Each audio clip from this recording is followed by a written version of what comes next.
What is going on, friends? I know that a lot of you have seen the trailer for the new Invincible animated series on Amazon Prime.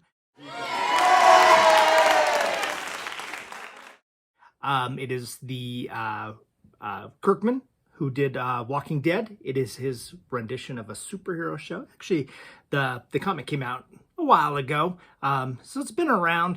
And they've talked about doing stuff with it for a while, and they decided to do an animated series. It's pretty much it's a 17-year-old kid who is learning to become a superhero because his father is Omni-Man, the most powerful superhero in the world, and it's just kind of like him coming into his power and then finding out some secrets about his father's legacy. It's going to be fantastic. Definitely give it a watch. But it's Image Comics. A lot of you probably don't know that there's a number of Image Comics that have been in animated form before. Quite a bit of animated stuff. And so I figured we'd kind of do a real quick through on that. I feel like the first one is Wildcats. It was a Jim Lee, one of the founders of Image Comics, and one of the hottest artists ever. He did one.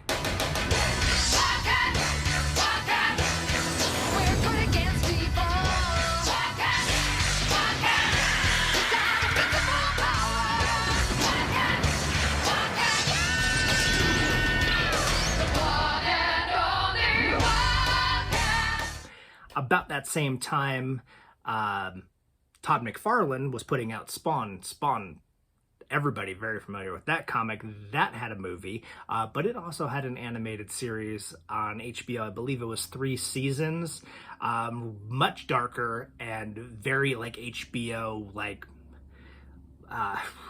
before its time. I feel like it would have done much better now coming out on HBO. I think it was more than people expected, but it was a very good, very well done comic adaptation.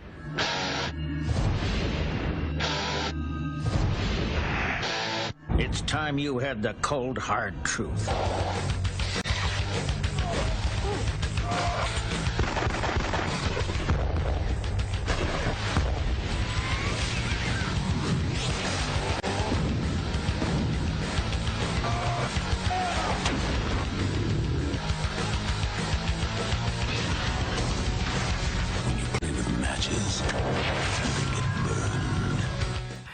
One of the third founders of Image was Eric Larson, and he did Savage Dragon. And Savage Dragon has had an incredible run, actually still going.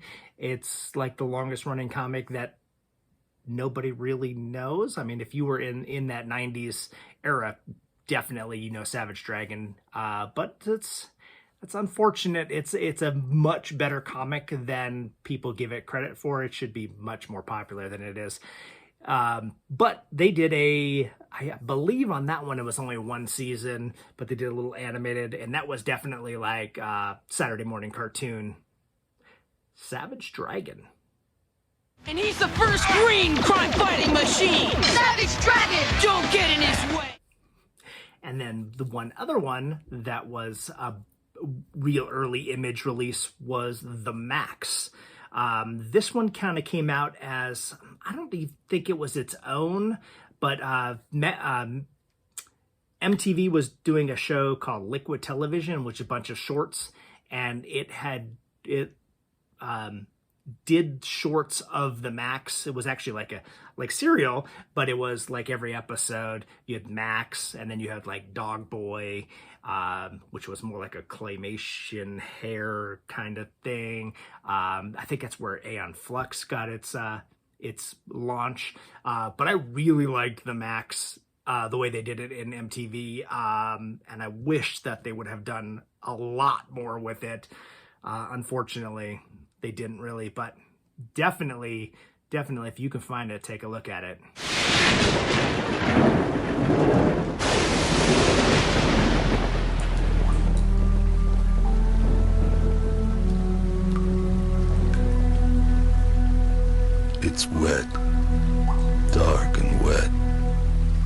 the kind of weather that penetrates. Makes your skin feel itchy and oily.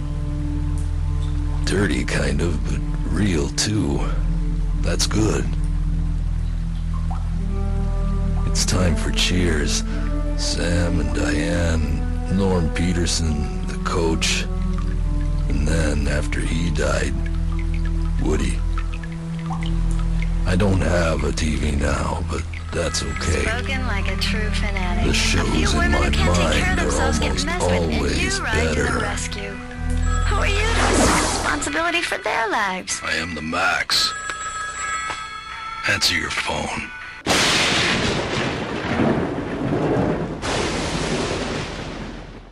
Then when we jump up to about like 2000, Gen 13, which was J. Scott Campbell's big comic book, that one actually got a movie, and I don't know if that movie ever got released anywhere. I actually saw a premiere of it at San Diego Comic-Con, and like their big push on it was Flea from Red Hot Chili Peppers was one of the voices, but it was I thought it was a well done. The animation needed to be better. It was one of those things where like Scott Campbell's art was the reason you picked the book up, and then the story kept you reading it.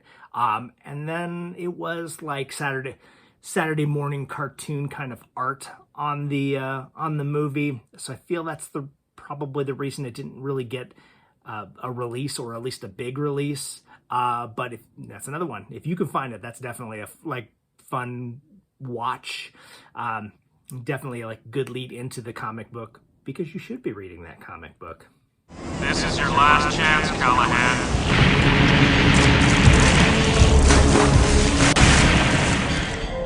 Miss Fairchild? Yes?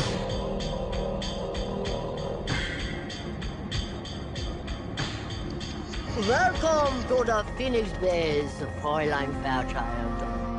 Her name's Caitlin Fairchild, 18 years old. High IQ.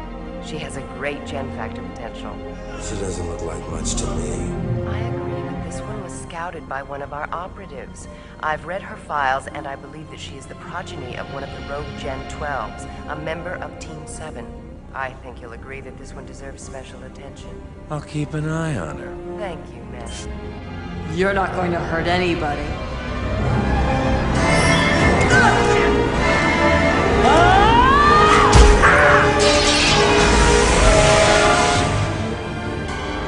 Kill her.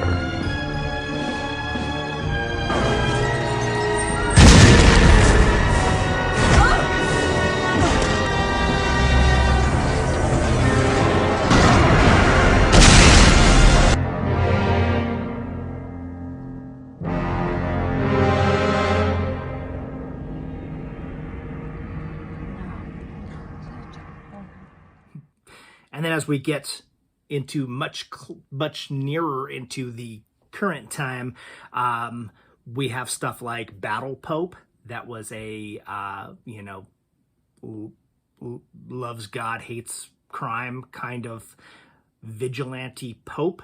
And they, I remember reading that comic, and then they ended up making I believe it's just a mini series off of it.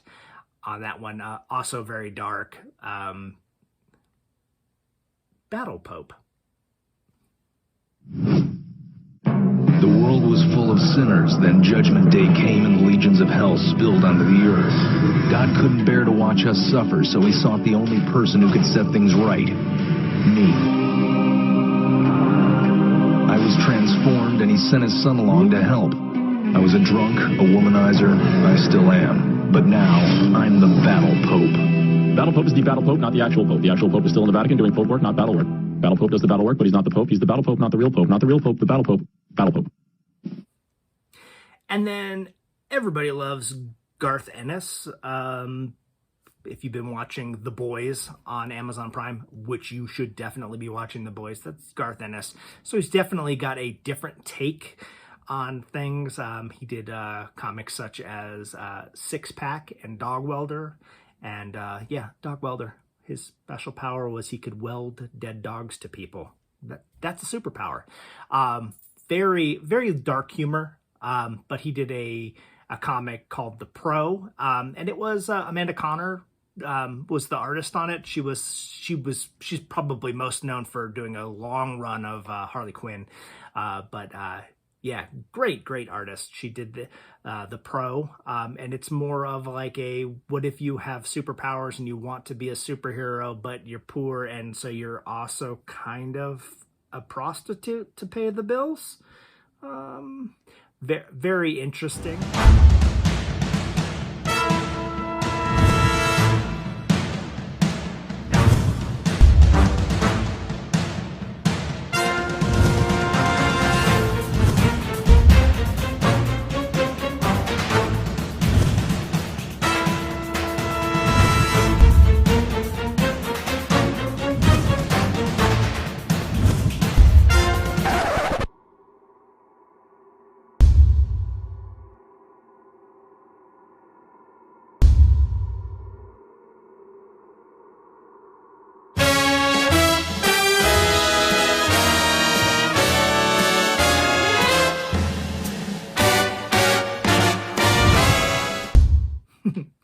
Thanks for watching, and I know that I've probably missed a few, and I probably should have gone into the movies and stuff as well, but Image Comics, they've been a powerhouse. You had Marvel and DC way back in the day, and they've been going forever, and nobody ever thought that they would ever give up any power to any of these little small press, and Image came in like a freight train when it released, and it has not let go. It's been full bore ever since, with some of the greatest stories and some of the greatest artists. So definitely check out Image stuff. Check out some of these old Image animated series, some of them just to laugh at, and then definitely check out Invincible, because that will be worth a watch. Thanks for watching, guys, and have a great one.